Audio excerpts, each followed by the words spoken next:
And so in the music industry as a woman, what are some of, I know we were talking about this before off screen, but what are some of the kind of maybe downsides or struggles or things that you're considering now for your own life? I mean, I think it's not really even just the music industry alone, but I think being a woman and having children, right? Because you work so hard for your career. Like, I'm 15 years in, as are you, and I think I'm probably at the peak. I feel like everything I've worked for is happening now, and I'm 35. So if I was to have a child now, I'm just out for a year. And also being in electronic music, a lot of my events are in nightclubs, late nights. And we were talking about this before, in Dubai you can smoke in the clubs, so it's not even just like maternity leave, like what am I going to do, be 6 months pregnant in the DJ booth while everyone's smoking. And I think that is something that isn't spoke about enough. And it's like, I think it's a real complex issue for a lot of women, because you work your whole life and then you just have to take, and it's also taking a year out, but it's not, is it? Because you have the maternity leave and then you have, the child's still there. So for me, that's something that I'm thinking about, because we talked about before, but I came out a long-term relationship this year at 35, and that's what's kind of, I think, made me think about it. But I think even if I was with someone, I wouldn't be ready for children at all. So, but also I'm not getting any younger, and I think it's such a complex issue for women in all industries. If something, your career is important to you, it's really tough, and I think it's something that's not spoken about enough. Yeah, I think in the music industry, in our industry, when you are people facing or event facing, which is a lot of my function in the company at the moment, we're like growing in loads of different markets. So I looked at my travel of last year and the travel for this year, and I'm like, huh? Yeah. Like, let's say I did want to. Yeah. Practically. How? Like, how would you travel? Like, it would be impossible. Like, I'm tired enough as it is. Yeah, well, no, that's the other thing as well. I'm shattered most of the time anyway.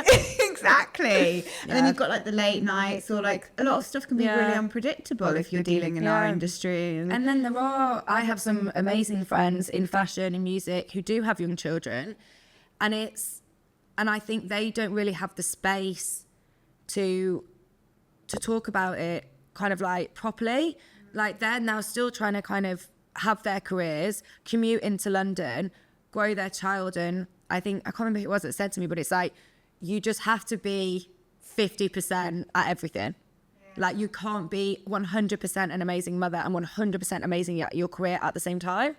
So I can't remember, it's one of my friends, but it was just like, I just have to be kind of mediocre at everything. I can't be great at anything, because then the other thing goes downhill. And I was like, yeah, and I do think a lot of women feel like that. So, like, what do you think are the questions we need to ask ourselves? I know. Look, I'm thinking, like, how bad do I want it? Like, how bad do I want that to be a mother? I know. How important is that? I know. And I mean, how can workplaces be more supportive and acknowledge and be flexible without it having a negative impact? And how can the men be more supportive? And I know some relationships where the men are absolutely incredible, but there is that old-fashioned view where it's the woman's job, and it's not anymore. Mm-hmm. It should be totally equal, but it's, life is life, so women will have more flexibility with work.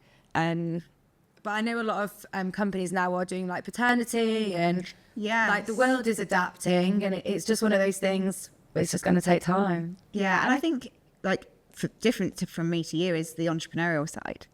Like, what function do I play for the business right now, and how core is that, and what if? Because it's like, there's no maternity or paternity for an entrepreneur. It's how strong is your team, how well structured is your business, and you only really know it when it's there. Like, we mentioned off screen, but my sister passed away a few years ago, but it was a great experience in the business side of things to learn, actually, when I couldn't be functional as I was before, actually my team were phenomenal. And that was the credit of how many years of having built a strong foundation.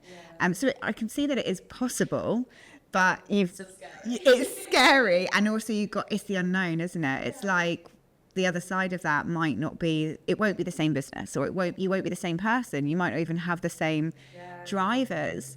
I mean, who is a really good female role model in the music industry that's like you would look up to from the mothering, like who's a mother and kicking ass? I mean, one of my best friends called Sophie, she is an artist manager. She's managed Corrupt FM, FK Twigs, Eddie Howard, Crystal Clear, artist manager in the electronic music industry. I've always been inspired by her anyways. I just think she's incredible at what she does. And she's got a young boy now and does manage to like juggle everything and make it seem easy when I know it's definitely not. So she's a massive inspiration to me. And one of my other best friends, Helen, is incredible fashion designer in the fashion industry. She's got 2 young children and is going back to work for the second time in the next couple of months and has moved out of London. So he's now going to be commuting, managing the kids. And I just think, wow, what an inspiration. Yeah.